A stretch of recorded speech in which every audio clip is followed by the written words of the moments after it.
Good evening, this is Ben Joyner. It's June 30th, 2012, video blog.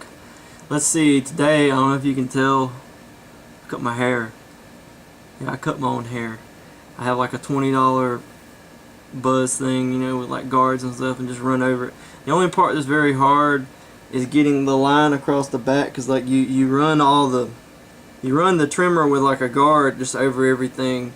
No big deal, right? But then you got to come in and your hair's like growing down, and you want to like trim that, basically starting at the sideburn. You go around the ear and you go down along the side, and you come straight across the back. And like the hardest part's the very back, because it's hard to see. So I take like a big mirror and then I turn my back to it, and I have like a little mirror, and I'm doing this. I don't know, it works for me. Depends how much you care about how your hair looks.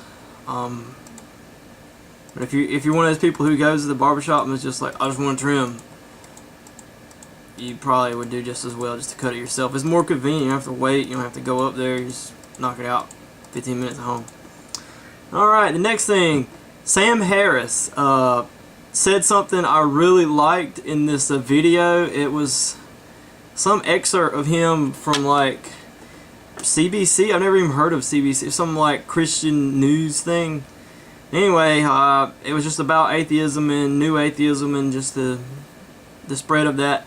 But anyway, just so you know, a lot of these guys like Christopher Hitchens, Sam Harris, Dawkins, they're sort of personal heroes of mine, which may sound weird because like I'm a Christian and they don't believe in any gods. But they say a lot of stuff I like, and I especially like how they call Christians out on the dumb stuff they say. I have a little theory that atheists are God's response to a church that is letting itself get away with saying stupid things. And you know, if the other Christians aren't going to call each other out on it, then you know, God's going to make sure that non-believers will. And they do an excellent job. And there was this one thing this Christian guy said, and he said, the fool has said in his heart, there is no God. And he was quoting a Bible verse, and the Bible says the fool has said, and he said, so according to the Bible, people who don't believe in God are fools. And that was like his, I don't know, reason to believe. I mean, it's hard to take seriously when someone says something like that, but people do really find that persuasive, and they don't see much point in saying anything beyond that. But the interesting thing is Sam Harris, his response, he said, alright, I'm going to make a statement.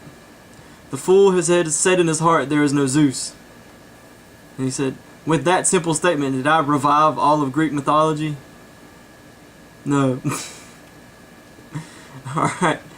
The next thing I want to talk about is my invention. I guess I can't disclose what it is, but I wanted to share with you guys a little bit about the process of patenting something, and it's something I'm have been doing for a while, and I just wanted to tell you that like what you do is you come up with your idea. It's got to be good and everything. Duh, you don't want to just come up with something dumb. But then the best thing to do is talk to a lawyer, and you got to find a patent lawyer, and he may not be in your little hometown, but maybe the nearest big city. And the thing is, you don't want to talk to a guy who you don't want to patent it yourself, because you could make a mistake and someone could just move a bolt to the left or something. It'll be it'll be considered completely different. So you want a lawyer to write it. That's what I've discovered. And then beyond that, what you can do if you don't have a lot of money, it's like paying the lawyer. It's like $7,000 to get the patent, and it's like another $12,000 to the lawyer.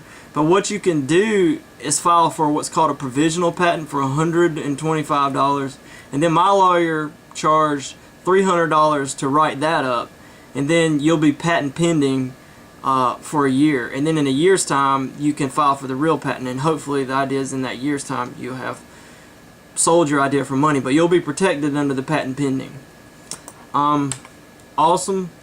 I just want to say that if I did become wealthy with my invention, one of the first things I'll do is buy some land where no one, in the middle of nowhere, clear it out where no one can see me or bother me or complain, and get some concrete poured and skate. Somewhere to skate.